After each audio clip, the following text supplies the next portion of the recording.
which can maybe, because you see, for instance, if people could know that this is Museveni is from Rwakitura, and the district medical officer of Kiruhura has confirmed with a certain form that there is no corona reported in Rwakitura. Then I could cross the border and go to Mureba in Tanzania and see my friends there without anybody worrying about me. But the problem now is there's no coordination. You don't know where the person is coming from, because there's no coordination at the East African level. So that's why we should, for now, say, please, all of you stay, except the cargo. At least the cargo operator, these are few. 3 per vehicle or 2. We can monitor those. It's a question of the scale of how much you can monitor. It's not that we are against anybody who wants it. No, it's just the manageability of the numbers without a system of tracing people where they are coming from. Once the tracing is done, things we can change. Even they should not allow people who are just coming. We should be people who are doing essential work, which cannot wait. But if it is something that can wait, let it wait until the danger is over. Now, the young people should be very careful. Even in my speech of Wednesday, you know, this virus keeps bringing more information because it's a new virus. You remember in my speech of Wednesday, even myself, I mentioned that the young people, sometimes they can get the attack and they don't even know that they got the attack and they get cured. But now information is beginning to come that in some of the countries, as much as 20% of the people who are dying are actually young people. So it seems to be either the virus is changing or we are getting new facts which we didn't know. So therefore, everybody should be very, very careful. Instead of saying that I am immune, this constitution is saying that this virus should be defeated. And the defeating it is the other two actions. Stop coughing in public. If you have got a cough, because even if you have, if somebody still has this virus, but it is in the incubation period where he is not coughing, I don't think it will infect anybody. I don't think so, unless he touches. So it is the coughing and the polluting of the surfaces. So really we are back to two things. It is the coughing and the touching yourself in the soft parts. These experts are here. If I've forgotten anything, they will tell you. So I thank you. I will ask my team here. I have the Minister, Jenna Chen. I have the powerful mobilizer Minister, Nabanja. She's not medical, but she compensates her lack of military knowledge by energy. She can mobilize. Dr. Twine, that's permanent secretary. That's the one who buys Porsche for hospitals and bed sheets and all those things, administration. And then there's John Lombadi representing the army. Savit representing the police, Biawashaija representing the prison, because we may get a big problem in the prison. Unfortunately, I cannot send home the prisoners. I would have. That's one institution I cannot send home. So I think Biawashaija is stuck with his group, for better or for worse. Dr. Kia there is some expert. Dr. Musenero, she's a veteran fighter of Ebola. There's also a former doctor called Omona. He was a doctor once upon a time, but he's now mobilizer. And there is Irene. This is my team. So, would you like to comment? What would you like to say?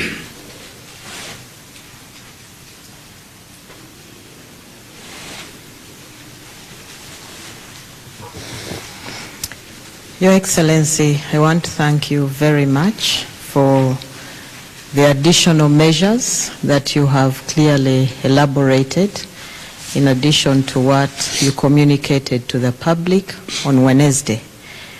We are sure that these measures will go a long way in enhancing our efforts on the ground as a multi-sectoral approach with the different ministries, departments, and agencies.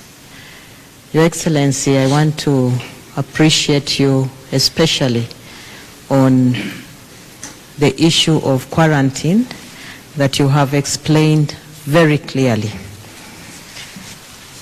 And I do believe that closing the entry points is the way to go, so that we can have a better opportunity to monitor what is inside the country and concentrate our efforts inside the country. We have so many alerts coming from all over the country. We receive over 2,000 alerts on a daily basis. We need to put more emphasis on this and also on educating the public on the preventive measures for COVID-19. I want to add my voice to appeal to the people on the issue of quarantine. For now, we have nearly over 1,800 people quarantined all over the country. Those that are completing self-isolation and those that are under institutional quarantine. I want to appeal to the population that people who are quarantined near you are not sick people, and therefore we should stop stigmatizing them, give them opportunity to complete their 14 days as we monitor them. If any develops a symptom, it is easier to quickly evacuate them to an isolation facility and disinfect the rooms where they are. The majority of the people under quarantine are people who came from Category 1 countries. And so we need to join hands to ensure that this process of quarantine is concluded and the rest of the ministries, departments, and agencies responding to this outbreak concentrate on ensuring that the population are healthy. The Ministry of Health will be sending out standard operating procedures in 7 different languages to all parts of the country. We appeal to you to use them and follow whatever is in the standard operating procedures regarding hand hygiene with soap and water or using the hand sanitizers. Please continue to maintain social distancing so that you don't get into contact with anybody who is sick. I want to thank His Excellency for emphasizing that those who are sick should stay at home. But also, apart from staying at home, alert us through our toll-free numbers so that we can obtain samples and ensure that your cold or your running nose and cough are not related to COVID-19. I thank you all. Anything else? Michelle?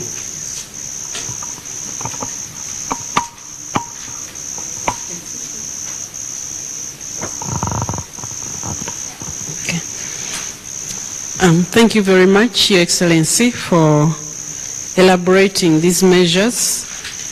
I just wanted to emphasize that there are many people who are questioning why we are taking measures when we do not have a case yet.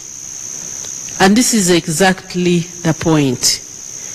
We do not want the virus to come in. So the measures we know are inconveniencing, but they are for the better at the moment. As you watch news, you see how big countries are grappling with the virus. So some people are saying, Uganda, we are overreacting, yet we do not have a case. If possible, we would want not to have a case. So we are taking measures because many countries that waited, they discovered a little too late. So just accept the measures and let us cooperate and stay safe.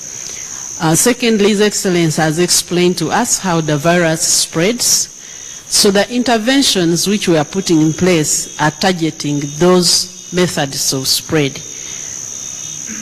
Please avoid crowds, because when you're in a crowd, whether you are going to a bar, because we've had reports that people are still attending drinking at bars, when there are very many, those crowds increase your chances of coming in contact with the virus, with people who are infected, and they could sneeze and infect you.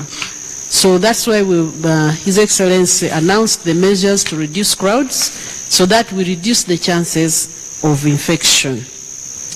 And then the washing of the hands is also targeting that, stopping the virus from getting into your eyes. So let's try as much as possible. Wash your hands with soap and water. Many are complaining sanitizers are not there, but you wash your hands with soap and water.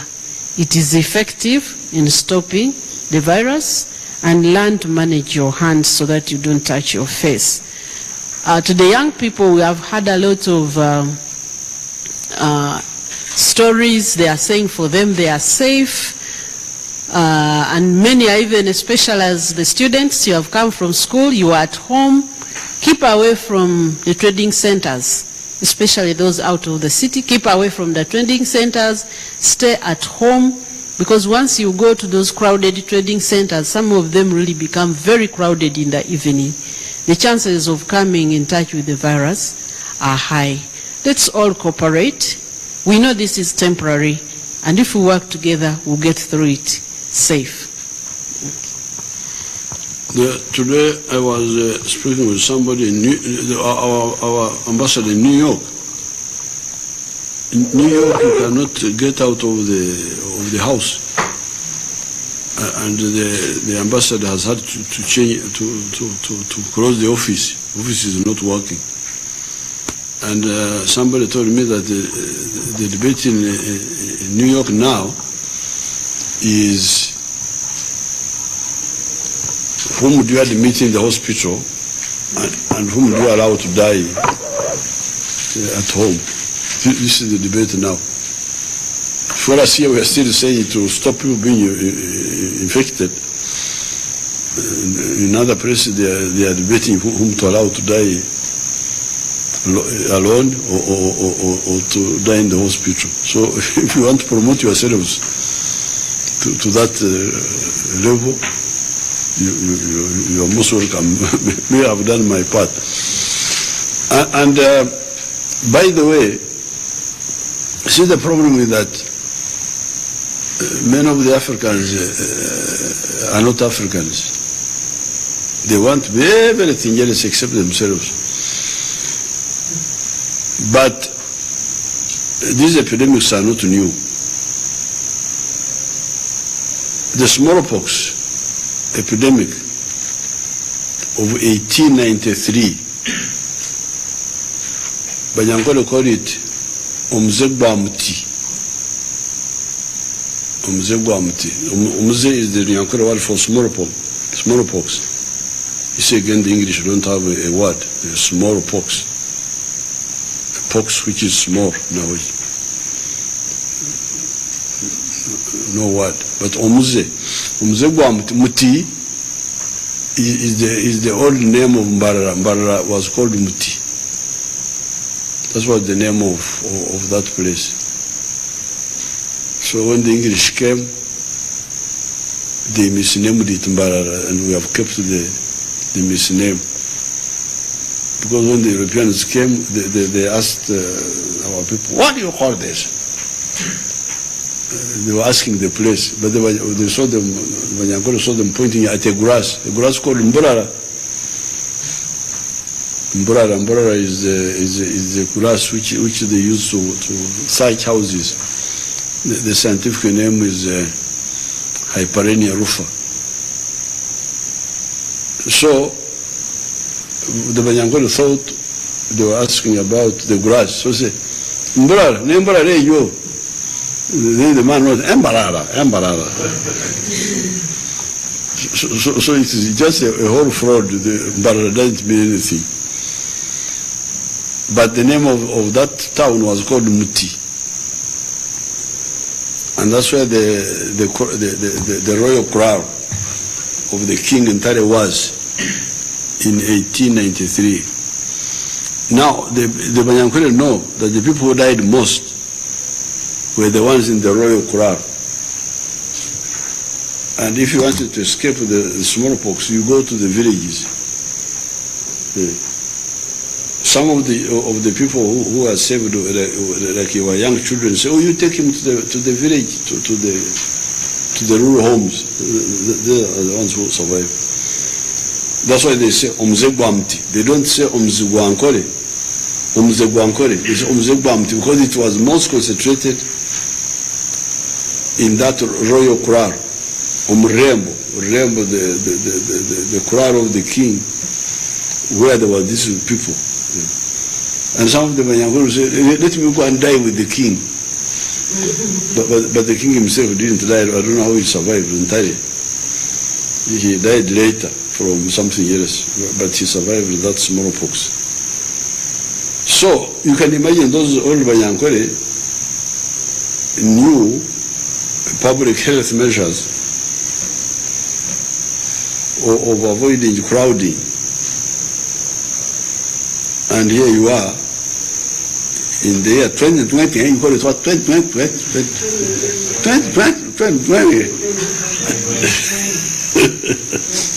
In the year 2020, you cannot understand these public health measures. Otherwise, those Banyankole would not have survived, a lot of people would have died. But they survived. It only killed, they call it Omzegba Muti. Because Muti was the royal crown, the palace. And it is the people who were in the king's crown that died most. The people in the villages didn't die because they are scattered, they are not concentrated. Did they have a relationship with the Mutis? No, it is another one, but Muti is a tree. I don't know if there was a tree there. Ruti is there now also. Ruti is a suburb. But they were saying that Quran was like, I think where there is a Aga Khan school, in the town there, where there used to be Aga Khan school. That's where the man's Quran was, the king's Quran. And people really died because of that concentration. And these Arabs had started coming. It's the same problem. Foreigners. Arabs had started coming with merchandise. They first brought jiggers, umrah. That also caused problems for people. Then eventually they brought smallpox, 1893. Then they brought rinderpest, I don't know what brought rinderpest for cows. It was a very bad time. Those years, 1893 to 1895. If you read the account of Stanley, when he passed through that area a few years before, 1889, it was a very prosperous place with a lot of cows, with a lot of crops. You should read, but you don't read about Africa. You are always reading about the North Pole and the South Pole. But in case you want to read about Africa,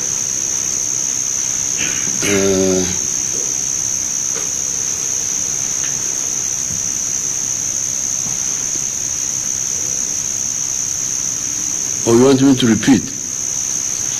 Huh?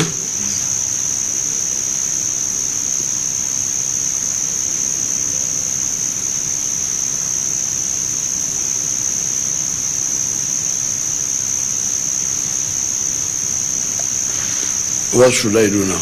Repeat what? Oh, I read again. Who is commanding this people? You don't have a commander? Who? Hmm?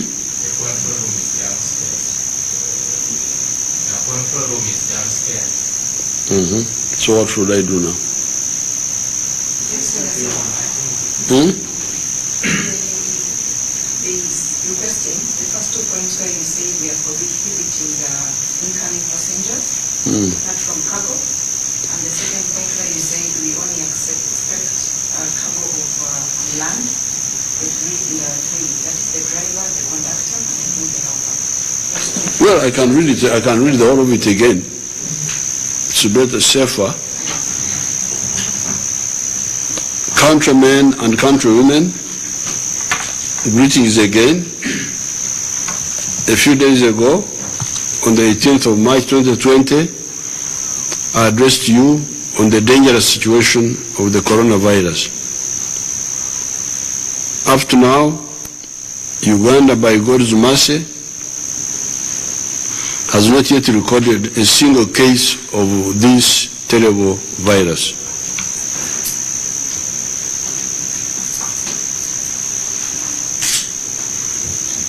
Nevertheless, we must fine-tune our strategy against this enemy.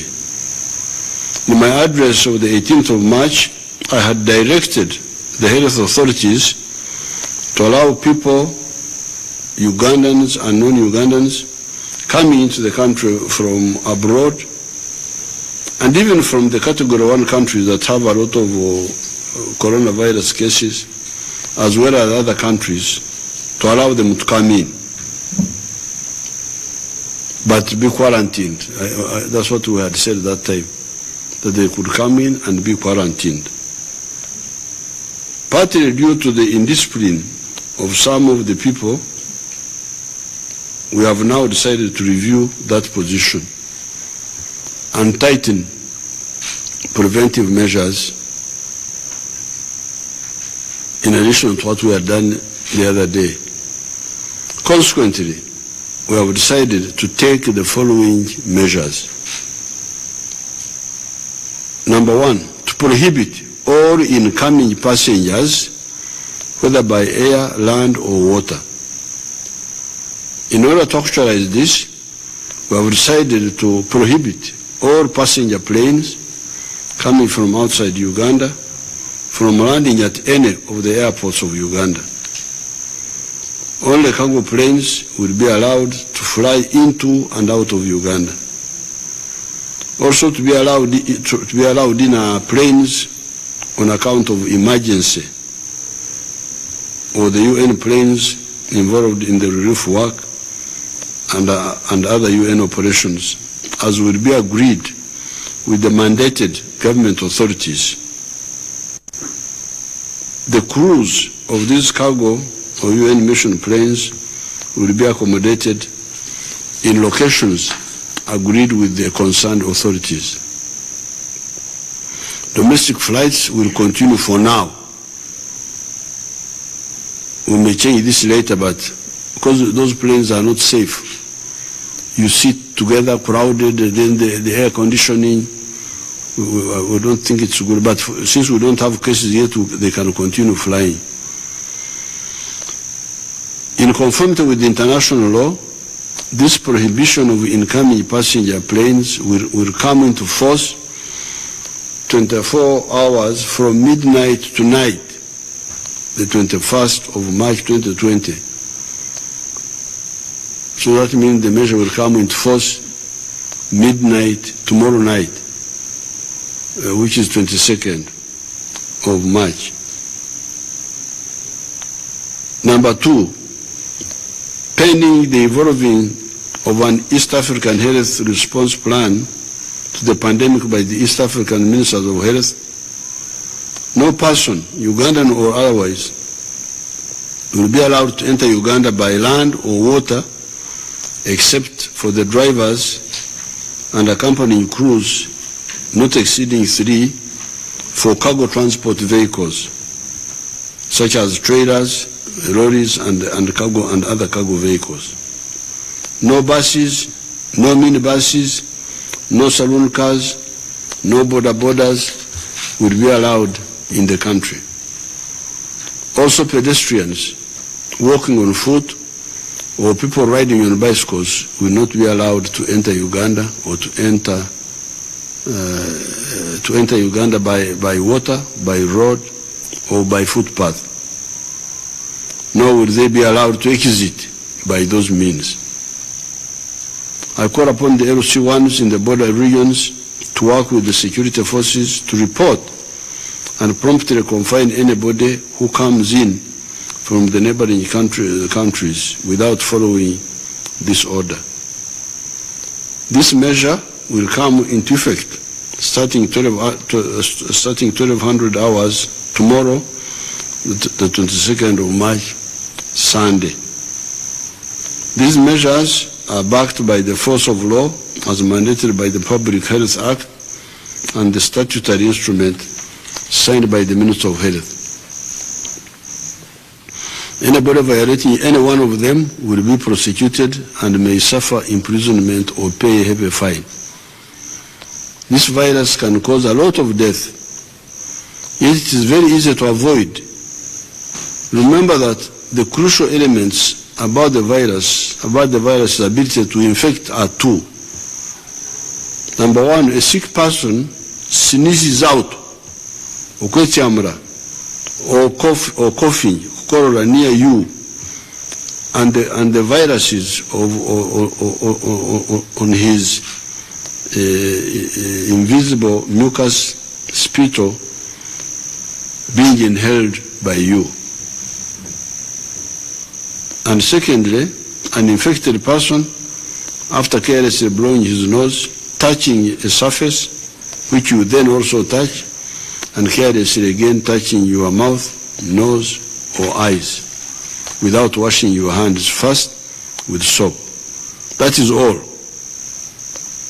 Just two methods of infection. Either somebody sneezes near you, which you inhale, or coughs,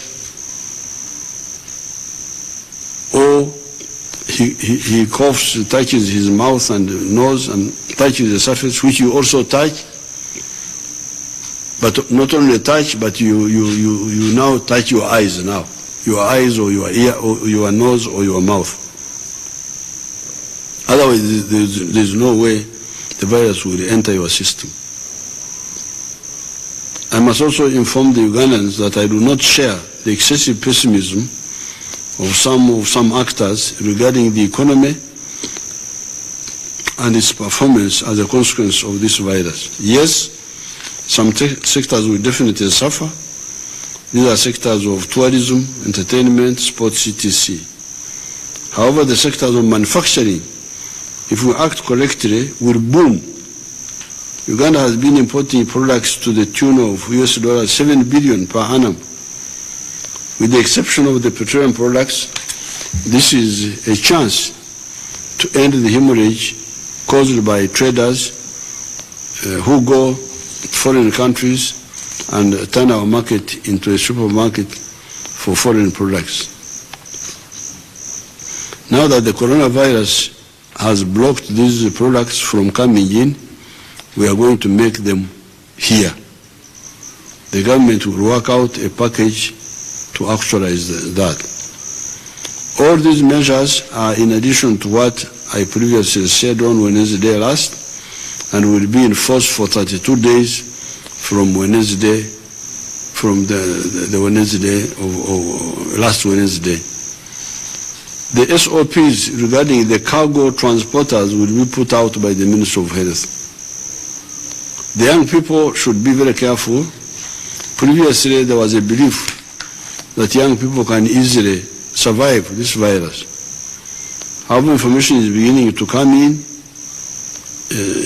showing that quite a bit of the people who are dying in some of the places are young people.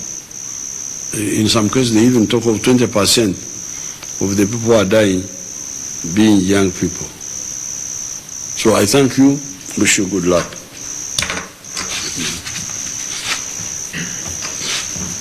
Okay?